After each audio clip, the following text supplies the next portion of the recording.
So what did you like most about that tonight, and what did you like least?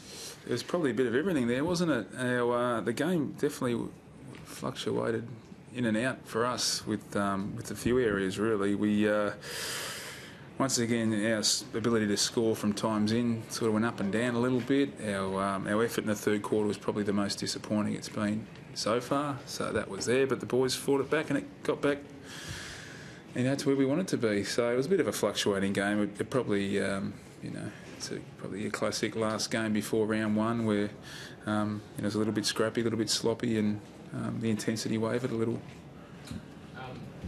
The performance by Dane, is that sort of, I mean, he is a new recruit to the club, but is that sort of, with somebody with his experience, is that what you just expect from him?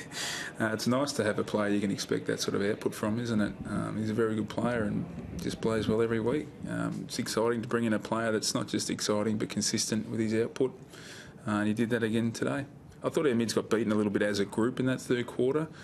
Hardball gets were down, but he was probably the one that probably didn't lower his colours in that particular quarter. Is that sort of what he brings? Is that just a level of consistency. He's a good player, and that's why we wanted him, and that's why we we went half to get him here, because he's a good player and he's a consistent player. So it's good that he's still got that within his game.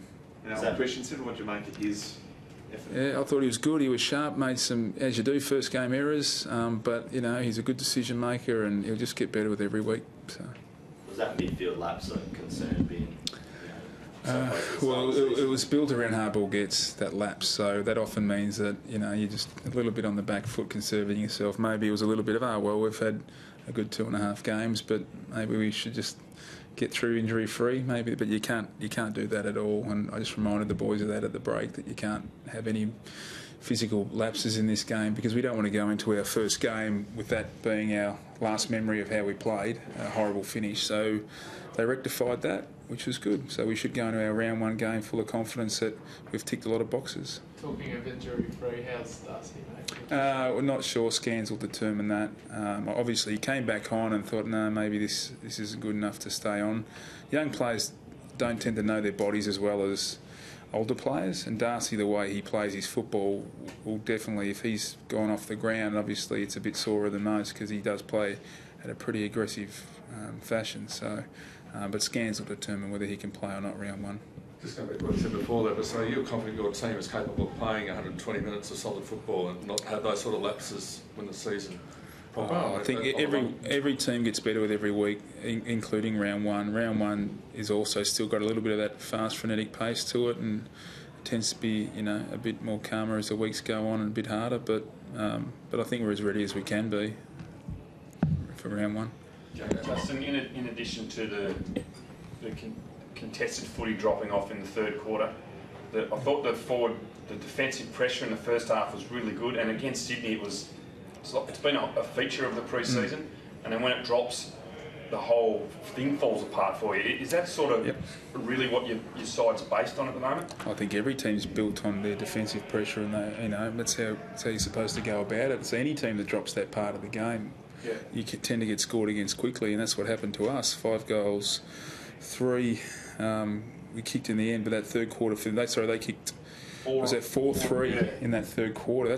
That's the large chunk of their score was in that one period. So it was a really poor area for us. And most of the time when that happens, it's built off contested ball.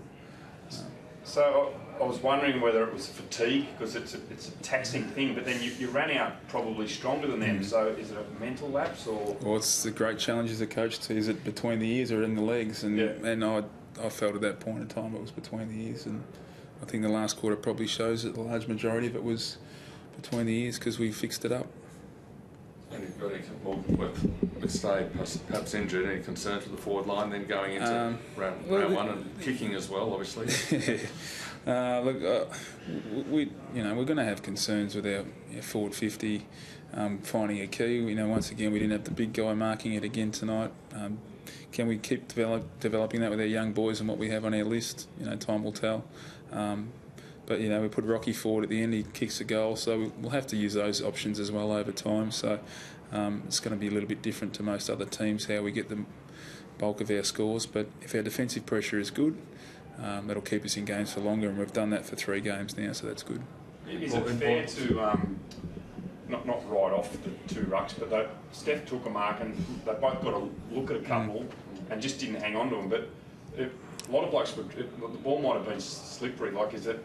Do you persist with it because they Oh no, the the 2 rucks will stay. I actually think that even our rucks as forwards were good. I thought Leuenberger's ability to chase and harass was exceptional. I mean, I'm really excited by the way he's used his athleticism to get the best out of the team tonight. And Steph, when he went forward, clunked it. So I think whilst we don't have the Tom Hawkins in the team, we've got 2 rucks that can be damaging. So that's what we have to maximise as well. Oh, good. Thanks.